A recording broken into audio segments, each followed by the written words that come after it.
Hello guys welcome back to a new video. আজকে আমি চলে এসেছি কলকাতার ইকো পার্ক। তো খুবই পপুলার একটা জায়গা, আজকে এটাই তোমাদেরকে ঘুরিয়ে দেখাবো। তো দেখতে থাকো ভিডিওটা। টোটাল 8 জন আদমি গুনে নিয়ে টিকিট কেটে এরপর আমরা এই বাচ্চা মামনির দৌড় দেখতে দেখতে ভেতরের দিকে মেন এন্ট্রান্সের সামনে চলে এসেছি। ঘড়িতে বাজে দুপুর 2টো, ভিড়ও ক্রমশ জমতে শুরু করেছে। এরপর এখানে টিকিট কেটে আমরা প্রথমেই 7 ওয়ান্ডার্স দেখবো। আর এখানে 7 ওয়ান্ডার্সের আমি শুধু নামগুলো বলে দিচ্ছি, তোমরা ডিটেলসে দেখতে গেলে চ্যাটজিপিটি বা উইকিপিডিয়ায় দেখে নিতে পারো। এর মধ্যে প্রথমেই যেটা দেখতে পাচ্ছ সেটা হলো গিজার গেট ফ্রিংস, যেটা মিশরে অবস্থিত। সামনে ওটা জর্দানের পেট্রা, আর এইদিকে যা মোস্ট পপুলার তোমরা সবাই জানো তাজমহল, আর ওই দিকে আছে রোমের কলোসিয়াম। আর আমার রাইট সাইডে এই যে ট্রায়াঙ্গেলের মতো দেখতে, এটা হলো মিশরের পিরামিড। চলো এরপর এগুলোর ভেতরে যাওয়া যাক। এই স্ফিংসের ভেতরে কিছু আর্কিটেকচারের কাজ এরপর আমি তোমাদেরকে ব্রিফলি দেখানোর চেষ্টা করছি। খুবই নিখুঁতভাবে ও দারুণ কায়দায় এখানে পুরোনো দিনের কিছু বিষয় বৃত্তান্ত নকশাগুলো এখানে তুলে ধরা হয়েছে। আর এটা হলো ব্রাজিলের খ্রিস্ট দ্য রিডিমার, দেখতেই পাচ্ছ দুহাত প্রসারিত করে দাঁড়িয়ে আছে। আর এই হলো ইস্টার আইল্যান্ডের মোয়া স্ট্যাচু। বাকি রইল চীনের সেই মহাপ্রাচীর, চলো সেটাও তোমাদেরকে দেখিয়ে দিই। A few moments later. আমরা অলরেডি প্রাচীরে উঠে পড়েছি আর তোমাদেরকে চারপাশটা দেখানোর চেষ্টা করছি। এখানে খুবই ভিড় দেখতেই পাচ্ছ। তো 7 ওয়ান্ডার্স আমরা খুবই ভালোভাবে দেখলাম আর খুবই ভালো লাগলো। এরপর তোমাদেরকে দেখাবো কিছু ফাউন্টেন।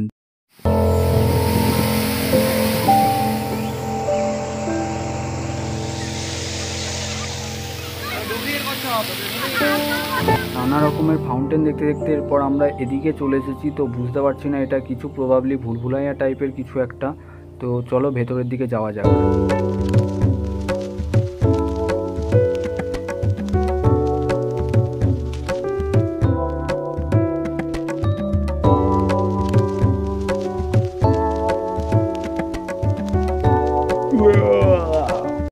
দুপুর গড়িয়ে অলরেডি বিকেল হতে চললো আর আমরা ইতিমধ্যে এসে পৌঁছেছি একটা লেকের ধারে, যার পাশে রয়েছে এই বাচ্চাদের কিছু রাইডস আর ফটো সেশনের জন্য এই টয় ট্রেনটা।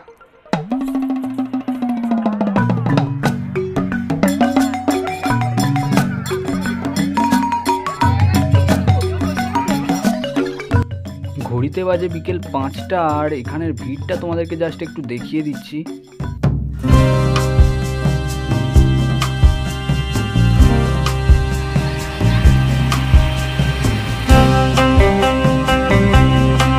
আমাদের মনটা তো একদম আনন্দে দৌড়াদৌড়ি শুরু করে দিয়েছে। আর ওকে যখন জিজ্ঞাসা করলাম কেমন লাগছে, বলছে তো একদম বিন্দাস।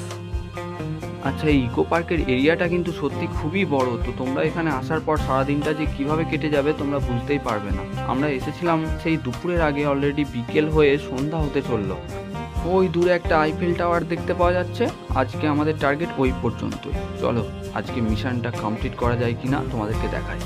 সন্ধ্যা হয়ে গেছে আর আমাদের এই এক্সস্টেড মানুষদের ভিড়ে মনটা কিন্তু সত্যি একটা চার্মিং বয়। তো দেখতেই পাচ্ছ ওর একটা সোয়াগই আছে। আর সন্ধ্যার পর এই লেকের সৌন্দর্যটা, চারপাশের যে অ্যাম্বিয়েন্সটা এত সুন্দর লাগছে, এই যে চারপাশের লাইটিং আর জলেতে তার রিফ্লেকশন, তো এটা এই সৌন্দর্যটাকে আরও দ্বিগুণ করে। আর জলের মধ্যে 3টে ওয়াটার বাবেলের মতো এগুলোর ভেতরে কয়েকটা ছেলেপিলে ভেতরে ঢুকে এগুলো ঘোরানোর চেষ্টা করছে। এরপর ঘুরতে ঘুরতে আমরা চলে এসেছি জাপানিজ ফরেস্টের সামনে। তো চলো ভেতরে যাওয়া যাক আর কি আছে দেখি।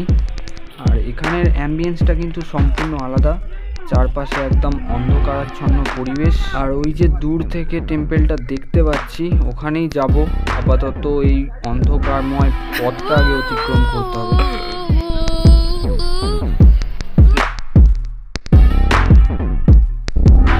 দূর থেকে সেরকম বুঝতে পারছিলাম না, এরপর যতই কাছে আসছি আস্তে আস্তে টেম্পেলটা আমরা স্পষ্টভাবে দেখতে পাচ্ছি।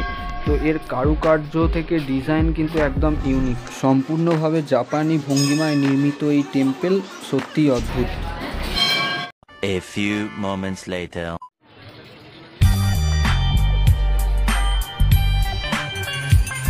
আর যেমনটা তোমাদেরকে বলেছিলাম, আমরা অলরেডি চলে এসেছি আইফেল টাওয়ারের একদম পাশেই।